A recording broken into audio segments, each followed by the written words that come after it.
Pastor John, the release of your next book, Providence, is about 8 weeks away now. I've been waiting for this moment for a long time. This is a really big and important and relevant book for 2020 and whatever is to come in the year ahead. Today, I have just a handful of questions to pose to you about the book, and we're going to start with the title. Explain the title. Why did you title this book Providence and not Sovereignty? Well, that's an important question for a bunch of reasons, but one interesting one is that the word providence doesn't even occur in the Bible. So people might Right. say, what's this? Yeah. 700 pages on something that's not in the Bible. Well, no, that's not accurate. Something that's not in the Bible. That's not what I said.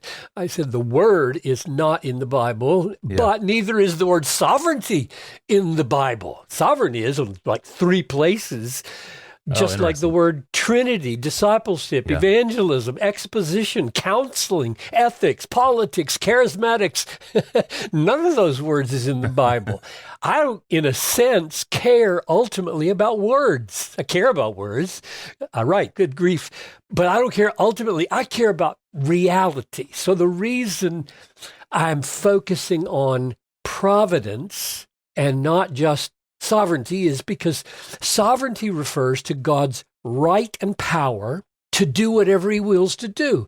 In that sense, of course, it's true. God is sovereign. But I'm writing about God's purposeful sovereignty, not just his sovereignty. In other words, this book is not just about whether God has the right and the power to do what he wills, but his purposeful sovereignty. What is his sovereignty doing in creation, history, redemption, consummation of all things? That's what I'm about in this book. That's why the word providence and the reality of providence, that is purposeful sovereignty, is front and center. Yeah, that's good. So the sum of all God's sovereign acts amounts to his providence. The sum of them and where they're going, their purpose. I did not expect to write the last third of this book, which is all about God's providence in making his people, the bride, what she ought to be. I thought it was going to be mainly about the big issues of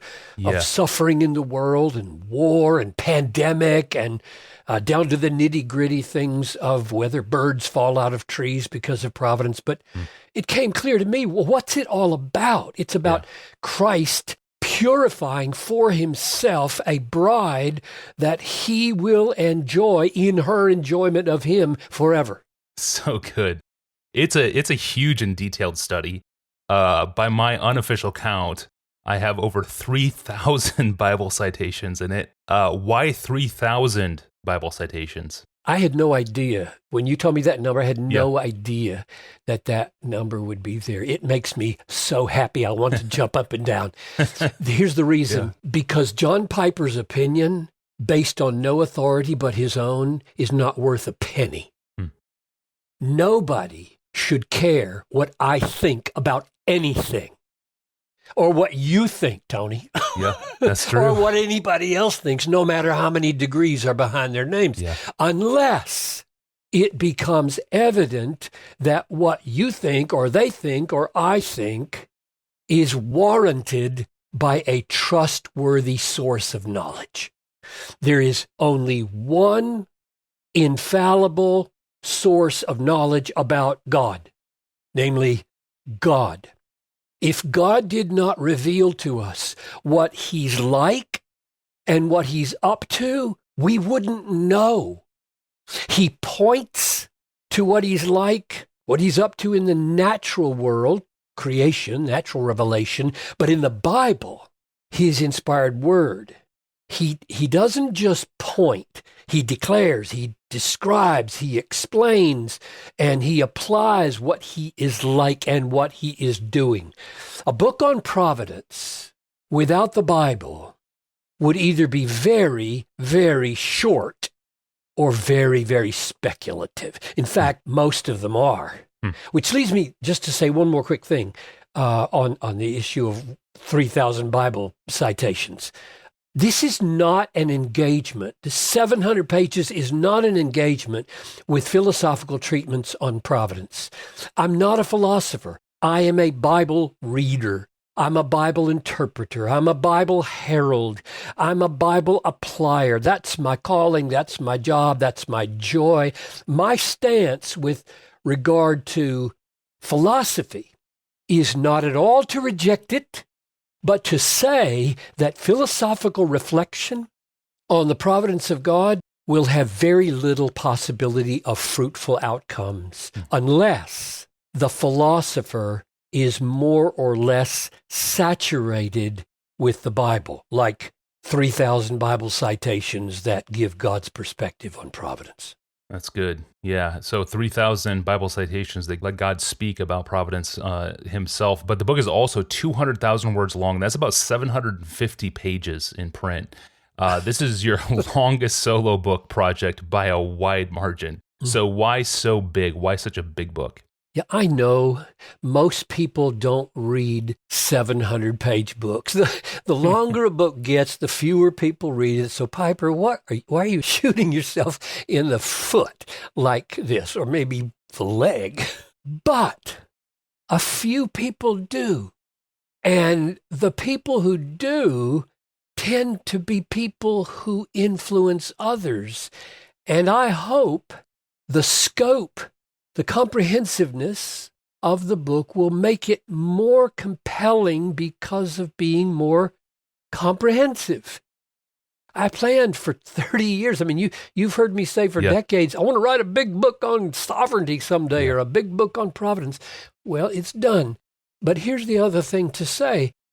Even though many people don't read the entirety of 700-page books, they love the Bible, and they are glad somebody gathered most of the parts of the Bible that relate to providence into one place and gave some reflection on them, and they like having that book on their shelf so that they can pull it down, look for a relevant chapter to the lesson they're going to be teaching or a particular text they're struggling with, get it in the index, go find it, read the few pages on either side. In other words, I hope the book will be a go-to resource even for those who don't read it cover to cover. That's good. Yeah, it's a reference book for all of life, something to have close at hand for the years ahead. This book it's so fitting for 2020. It feels relevant for this year, but you began writing this book in the summer of 2018. You had a 12-week writing leave in Knoxville, and then you finished it up in 2019. So you wrote this book before 2020, meaning you wrote it before the pandemic. You wrote it before the Minneapolis protests and riots. So much has happened since you finished this book. What does the book offer us today? Why now? What makes this relevant for this moment?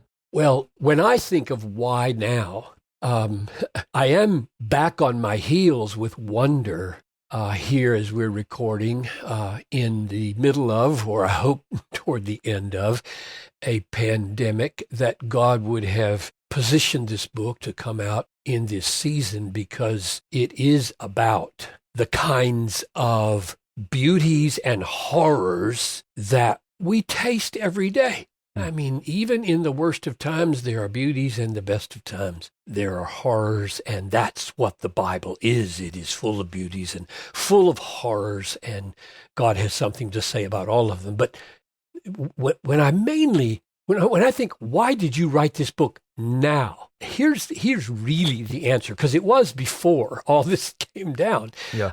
Because at the beginning of my 8th decade, I thought, maybe now I have tasted enough sorrow in the world and in my life to write with some, I hope, measure of wisdom about serious joy. Second, I thought, well, I hope at the beginning of my 8th decade, I have ruminated long enough on the paradoxes of reality and Scripture so as to treat the varied emphases of the Bible with some mature sense of proportion.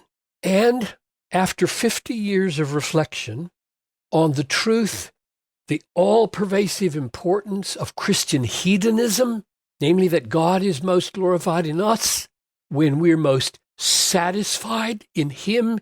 I finally felt like I had come to a place in my 8th decade where I could show how this truth, this reality, is woven into everything, absolutely everything. Christian hedonism is not a cute, marginal trick of linguistic interest on the margins of our theology.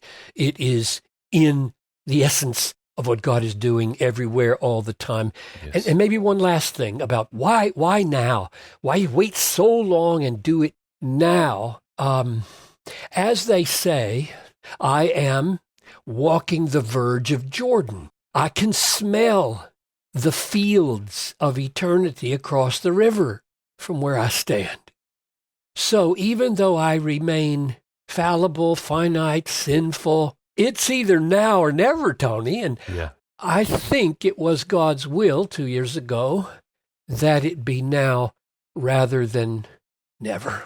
That's good. Thank you, Pastor John. The book is now getting translated into Arabic, French, Russian, Chinese, German, Dutch, Portuguese, Spanish, and Korean. Why such a concerted effort to do major translations of this book and other books of yours? This is more important to me now than ever, that desiring God and my life count globally.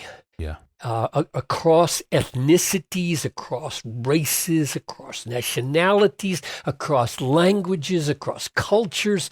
God does not endorse or encourage any kind of nationalistic or ethnocentric focus in His people. We belong to His kingdom first and foremost.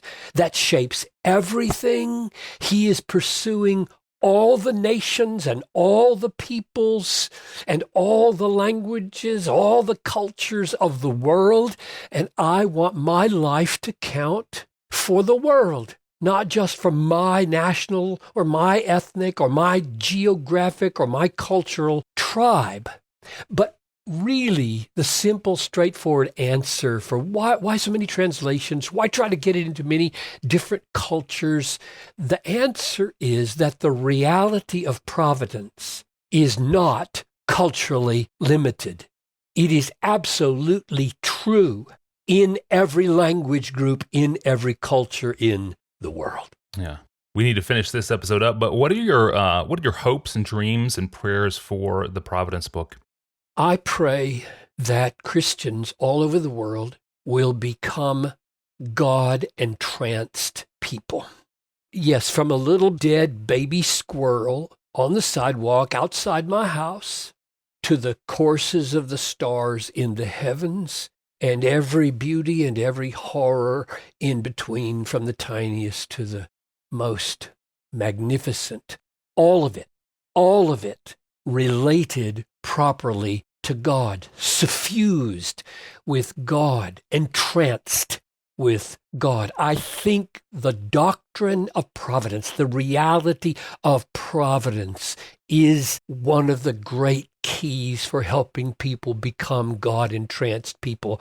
And I pray that God's purposeful, gracious, all-wise, all-pervasive sovereignty, that is His providence, would put steel into the backbone of Christians in our all-embracing obedience to Christ and our witness for Christ globally, so that tens of thousands of missionaries would be sent to the remaining work to be done in the unreached peoples of the world, and so that all of us, whether we go or whether we send, that all of us would be prevented from simply treating Christ and His saving purposes as something marginal to our lives, instead of being the all-shaping, all-transforming, all-influencing reality that it's meant to be in the providence of God.